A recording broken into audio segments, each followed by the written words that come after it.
श्री गणेश चतुर्थी व्रत कथा। श्री गणेशाय नमः। एक बार महादेव जी पार्वती सहित नर्मदा के तट पर गए। वहाँ एक सुंदर स्थान पर पार्वती जी ने महादेव जी के साथ चौपड़ खेलने की इच्छा व्यक्त की। तब शिव जी ने कहा कि हमारी हार जीत का साक्षी कौन होगा। पार्वती ने तत्काल वहाँ की घास के तिनके बटोर कर एक पुतला बनाया और उसके प्राण प्रतिष्ठा करके उससे कहा, बेटा हम चौपड़ खेलना चाहते हैं, किंतु यहाँ हार जीत का साक्षी कोई नहीं है, अतः खेल के अंत में तुम हमारी हार जीत के साक्षी होकर बताना कि हम में से कौन जीता कौन हारा। खेल आरंभ हुआ। देव योग से तीनों बार पार्वती जी ही जीती। जब अंत में बालक से हार जीत का निर्णय कराया गया तो उन्होंने महादेव जी को विजयी बताया। परिणामतः पार्वती जी ने क्रुद्ध होकर उसे एक पांव से लंगड़ा होने और वहाँ के कीचड़ में पड़ा रहकर दुख भोगने का शाप दे दिया।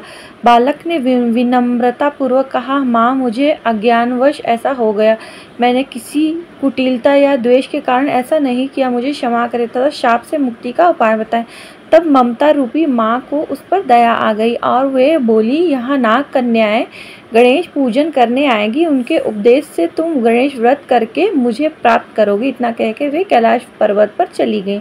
एक वर्ष बाद वहाँ श्रावण में नाग कन्याएं गणेश पूजन के लिए आई। नाग कन्याओं ने गणेश व्रत करके उस बालक को भी व्रत की विधि बताई। तत्पश्चात बालक ने 12 दिन तक श्री गणेश जी का व्रत किया। तब गणेश जी ने उसे दर्शन देकर कहा, मैं तुम्हारे व्रत से प्रसन्न हूँ, मनोवांछित वर मांगो। बालक बोला, भगवान मेरे पाँव में इतनी शक्ति दे दो कि मैं कैलाश पर्वत पर अपने माता पिता के पास पहुँच सकूँ और वे मुझ पर प्रसन्न हो जाएं। गणेश जी तथास्तु कहकर अंतर ध्यान हो गए। बालक भगवान शिव के चरणों में पहुँच गया। शिव जी ने उससे वहां तक पहुंचने के साधन के बारे में पूछा। तब बालक ने सारी कथा शिव जी को सुना दी।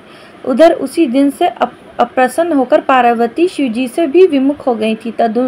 तदुपरांत भगवान शंकर ने भी बालक की तरह 21 दिन पर्यंत श्री गणेश का व्रत किया। जिसके प्रभाव से पार्वती के मन में स्वयं महादेव जी से मिलने की इच्छा जागृत हुई।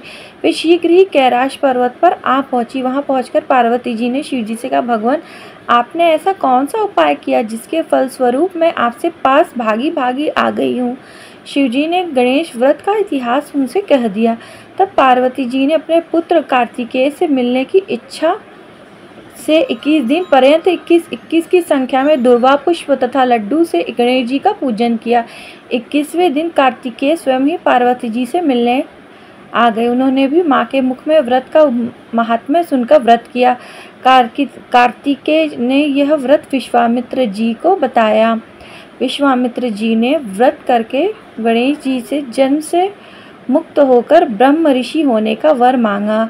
गणेश जी ने उनकी मनोकामना पूर्ण की। ऐसी है श्री गणेश जो सबकी मनोकामनाएं पूर्ण करते हैं। श्री गणेशाय नमः। ओम गण गणपतये नमः।